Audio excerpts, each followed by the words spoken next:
A lot of our clients are reaching out and asking us, what should they be thinking about during the current pandemic? What are lessons they can learn, and what should they do if this happens again? And I can't help but think of the old adage that says, never let a good crisis go to waste. I think back to the playbook that we looked at and created back in 2008 and 2009, what lessons did we learn then? Those lessons could be just as applicable now as they were then. 3 items I remember clearly were cost minimization, cross-training your employees, and also, in the midst of that crisis, going ahead and thinking about succession planning. With cost minimization, any time is a good idea to look at reducing your fixed costs, but especially now. There's no better time to ask your vendors, just like our customers are asking us, can you sharpen your pencil? What can you do on your contracts? Do you have any pay plans that have duplication? Are you paying for the same thing twice, the same level of service?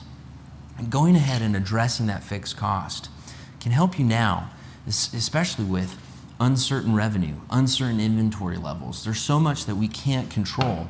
Going ahead and controlling what we can, which are our costs, can help us now, but also help us once things turn around, just like we saw from 2010 and 2016, high profitability. Another item to consider is cross-training your employees. If you're just looking for workforce flexibility, you could also think of how does that play well with the current pandemic? Say, for instance, you have an employee that has to go home because they tested positive for COVID-19. Do you have to quarantine the entire department? Or do you have other employees that can step into that same role? Just like we looked at transitioning direct sales, customer-facing sales to online sales, maybe it's time to look at cross-departmental as well. Then lastly, I'd look at your succession planning. In this crisis, or in any crisis, you want to build your team so that you're not managing that burden of navigating that leadership burden by yourself.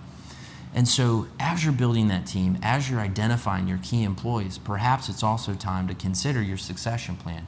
Who's going to run the store after you? And what is your plan to transition ownership? Now could be the best time to go ahead and formalize those succession plans. Regardless, even if you're looking at cost minimization, cross-training, succession planning, or other items, going ahead and having a disciplined approach as you consider this crisis can be the playbook that you bring back for the next one.